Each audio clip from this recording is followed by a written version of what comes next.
Having departed from the administration headquarters station in orbit above Solaris, the astronaut is en route to the Luna mining facility.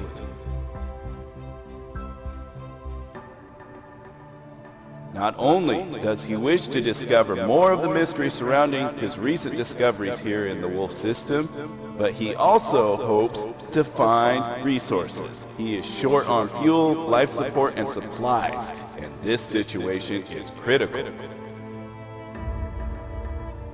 Through a stroke of pure chance, the astronaut has encountered a vessel in deep space between Solaris and Luna. The unfortunate part is that the ship seems to have experienced defeat in battle. Now it lies derelict, drifting in the oblivion of space. Every answer leads to more questions. The space engineer sets out to investigate the wreckage.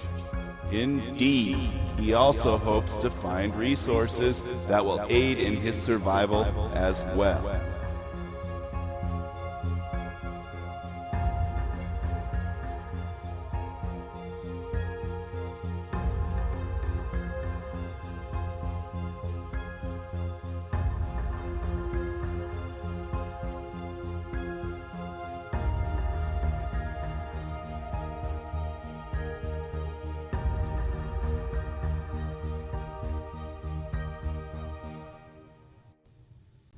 Commander, initial diagnostic scan is complete. This vessel is of ABEI manufacture and is classified as a light destroyer. It matches the registered Burning Sands mercenary vessel, Phoenix, although it seems to have sustained substantial damage. Scans indicate that the damage sustained is due to kinetic and explosive weapons fire, with the largest and central area of the ship's damage due to barometric pressure caused by a warhead device. The vessel is currently offline. No indication of life is evident. Also, the antenna and beacon have been completely destroyed. Due to this fact, I cannot access the ship's computer even if it is online without a direct connection. I await further instruction, sir. Thank you, Dorian. So it seems that I need to make an EVA over to the destroyer and look around to get further access to the situation. As much as I hate to say it, finding a body on board would go a long ways into figure out what is going on. Somehow, I just don't see that happening though.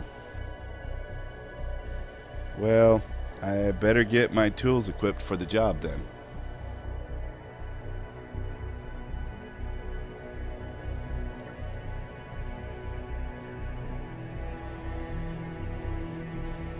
Let's see now.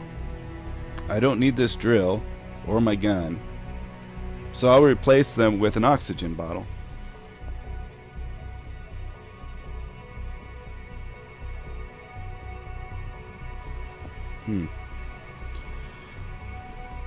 I'm running really low on life support material. I sure hope I can find some on board the destroyer. If it is like the station, I'm probably gonna get in a bind here real quick.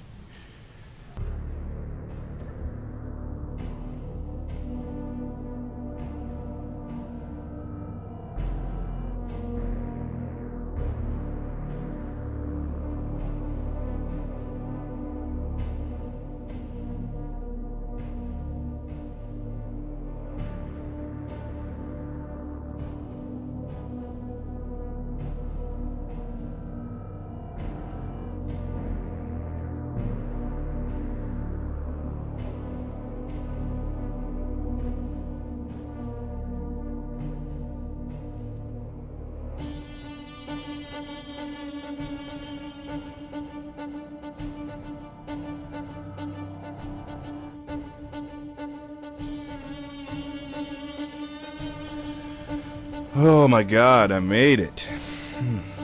That hot engine nacelle had me worried for a moment. Solaris sure is beautiful from up here though. Oh, I better get on to straightening up the hull a little bit so I can get some proper footing before I start grinding open this here door.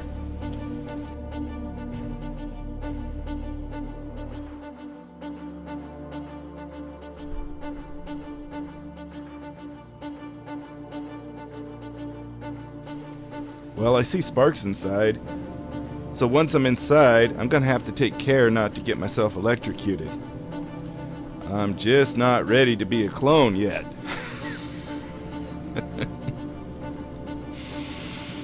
I don't think that I have enough material in my medical bay anyway, so I guess it shouldn't be much of a problem with my astro suit, but I guess you never know.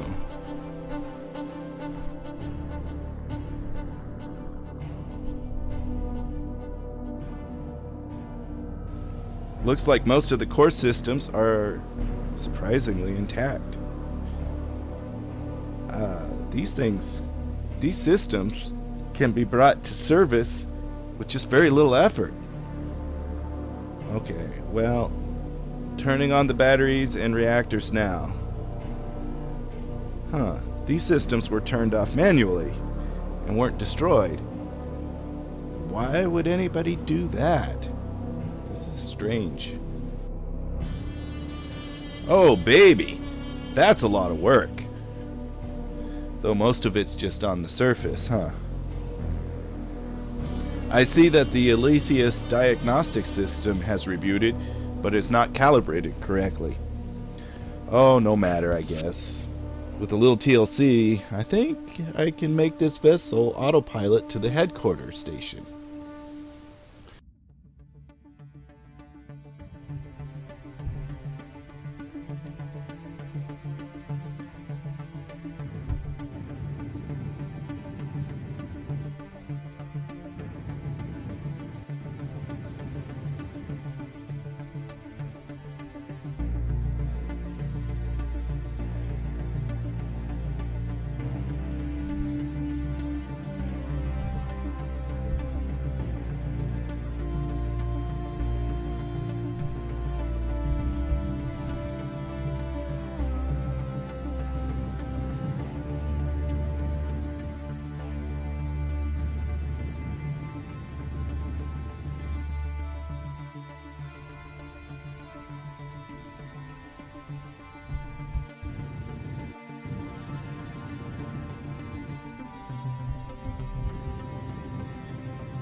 Dorian, please give me a diagnostic statistical report concerning the cryopods.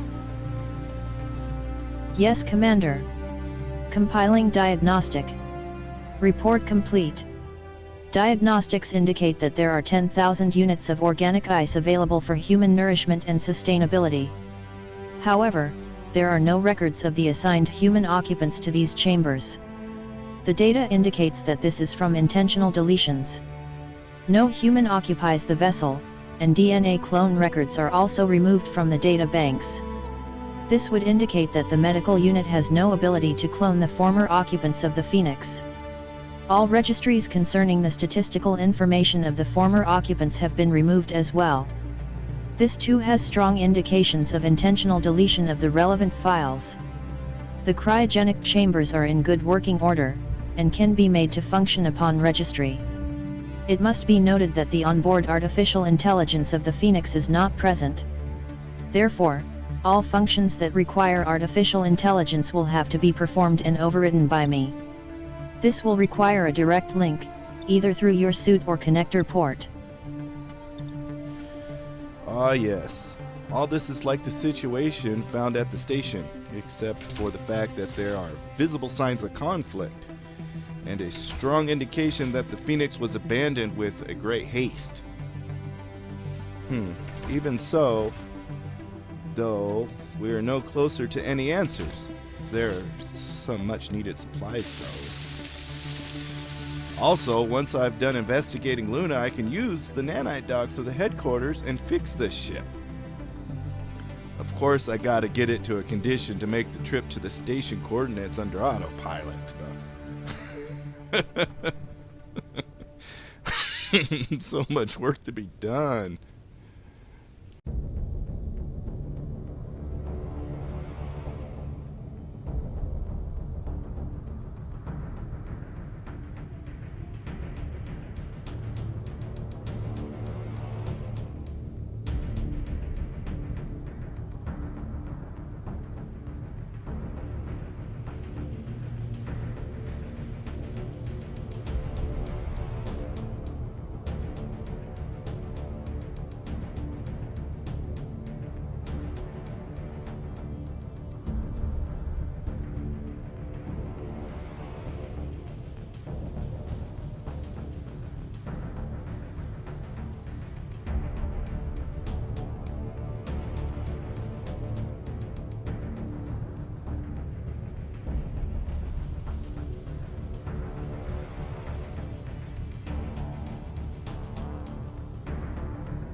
Dorian, please open investigative file entry 2.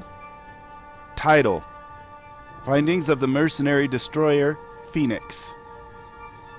Opening investigation log files. Title of entry 2, Findings of the mercenary destroyer Phoenix is now opened. You may proceed when ready, Commander. En route to the Luna mining facility, I have encountered the Burning Sands mercenary destroyer, the Phoenix. The vessel showed clear evidence of being lost in a battle, with the largest area of damage indicating a strong possibility that the vessel was struck with a warhead-tipped ballistic missile. Although it is self-evident that serious ordnance was used to defeat the Phoenix, the destroyer remains operational with very little repair needed. All the conditions of the former entry of the headquarters station were found here as well, save for a few conditions. All this brings me to believe that the mercenaries abandoned the Phoenix with a haste and were not disabled in battle. Maybe they might have wanted to scuttle the Phoenix, I don't know, but did not have the ability to do so. Either way, much needed supplies were found on board, and I am repairing the Phoenix to autopilot to the headquarters station for a nanite repair at a later date. Dorian, let's end the log here, okay? I would like to open a new log file, though, titled Comparisons of Event Entry 1 against Event Entry 2. Investigative log file closed and saved. Comparative file log titled Comparisons of Event Entry 1 against Event Entry 2 is now open. Please proceed, sir. Comparison 1. The station suffered no evidence of damage or battle, while the destroyer has clear evidence of both. Comparison 2. Both events show a strong indication of abandonment by their crews, with a complete AI and systems wipe being a large priority in the enactment. Comparison 3. No evidence of the human crew can be found, nor where they went either. Comparison 4. Communications being severed seems to be a commonality between the two events, although the methods differ very greatly. Conclusions. I do not believe the people are dead. Maybe they are in a central location I have not been to yet. Also, there seems to be an adversarial force at play. Right now, I believe the strongest possibility may be that Radio Nuke of the Fourth Reich got out of hand. The development of a new weapon by these pirates would explain a lot. Okay, Dorian, let's end the logs here.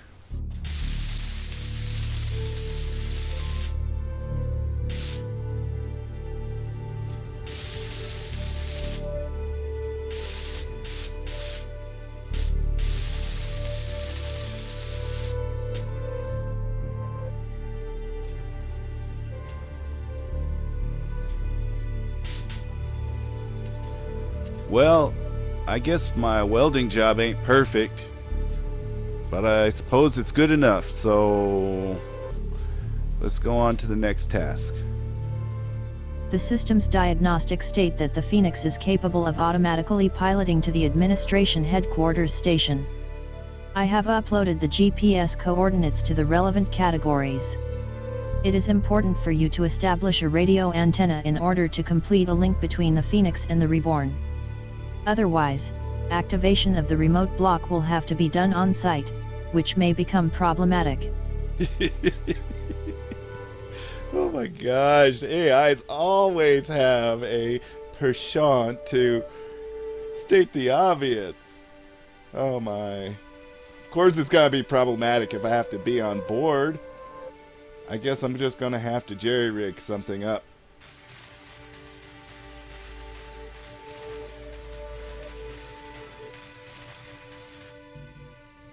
Really? I don't have enough parts? Why? It's always that way, and they're always so heavy. They're always too large. and I have to go clean to the other side of the ship just to get them. Engineering is so frustrating all the time. Sometimes I wonder if I didn't love this so much, I don't know what I'd do. Well, I'm glad I thought of this little radio unit rather than trying to build a big one. Now that would have been totally impractical. Well, I guess I better just get to work. It's not going to get done by itself.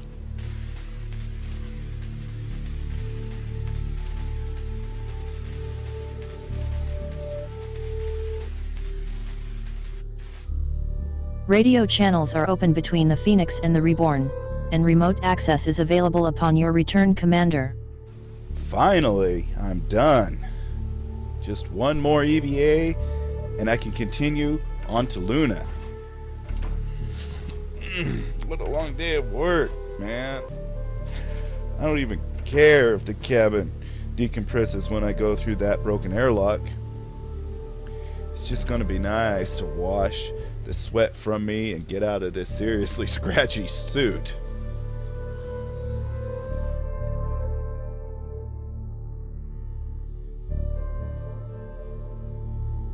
Steady now. Steady. I'm just tired. Just gotta be careful.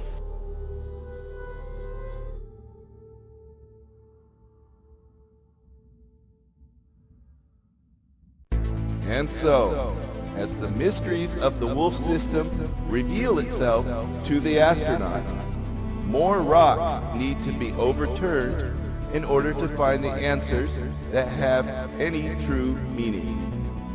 Unknown to the space engineer, the eyes of Clang watch as he passes through the void. However, since this is not known to the astronaut, encountering the Phoenix has brought hope to his spirit. We have all heard before the power of hope. Let us instead talk about other greater powers. Powers that all men possess, yet may not have the fortitude of character to wield. These powers, my friends and audience, are the hands and courage. Do you think that the last of men is far removed from the first men to walk the earth?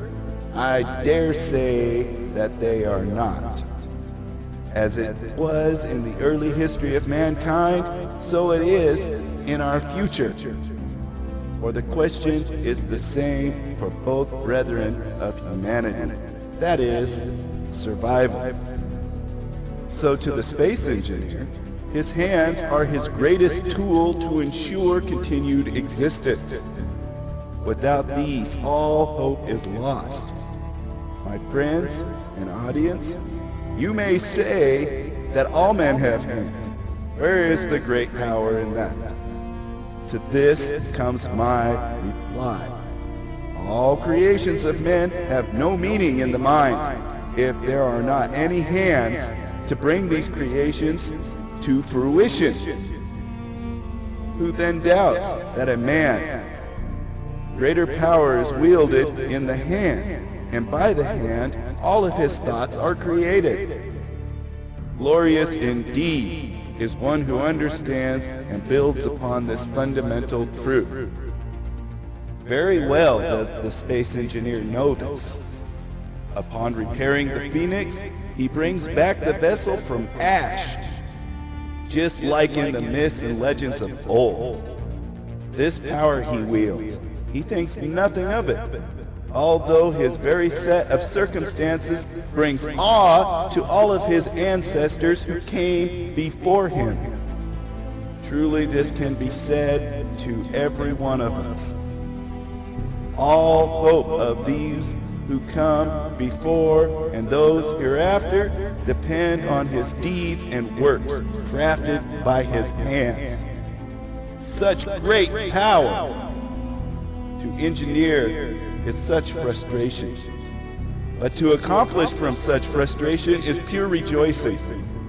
Never underestimate the power of hands wielded by the man who is worthy.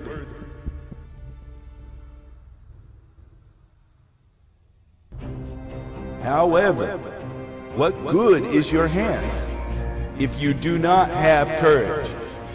Clang watches with great curiosity as the astronaut stands brave through the void of oblivion. Not having a place to return to and not knowing where he goes towards, the astronaut continues his path with purpose and with determination. What is the entity that emanates from the astronaut? Asks Clang.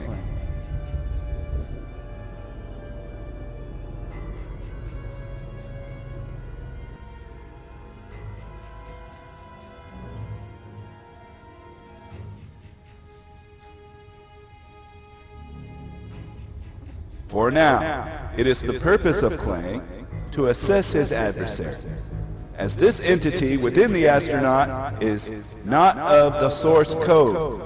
Something beyond Clang's understanding has revealed itself, so that as long as this entity observes the source code, Clang cannot exist supreme within the dimension that is the off state. Audience, this may all be confusing, what I have just said. But as we come to know Clang, these words will reveal themselves.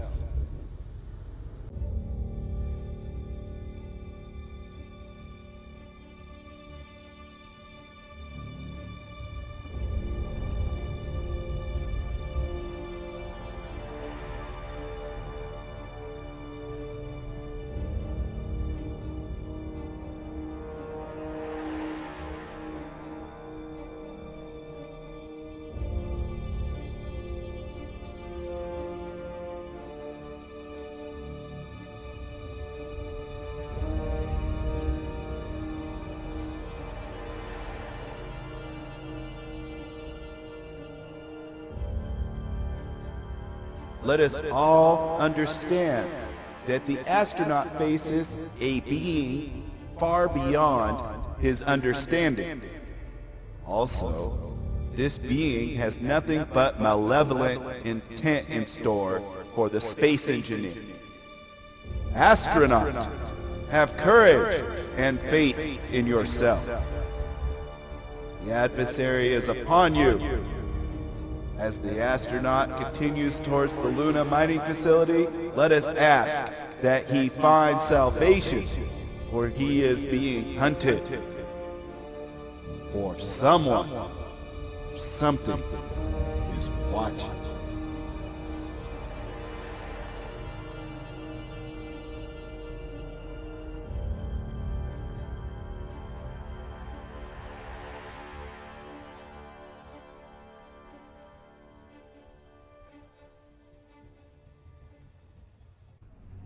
It is easy to see the full picture from our perspective. Of course, the space engineer is tired, he's hungry, and he is in need of some well-deserved rest. But he's content, for a full day's work and accomplishment does that to a man. Hang up your tools and enjoy the fruits of your labor, space engineer. Nothing can be done until you arrive at your destination. The peace you have made today will prepare you for the trials of tomorrow. Let us, the audience, share in the feelings of his accomplishments, for it is proof of the virtues of his character. His character shall be tested again.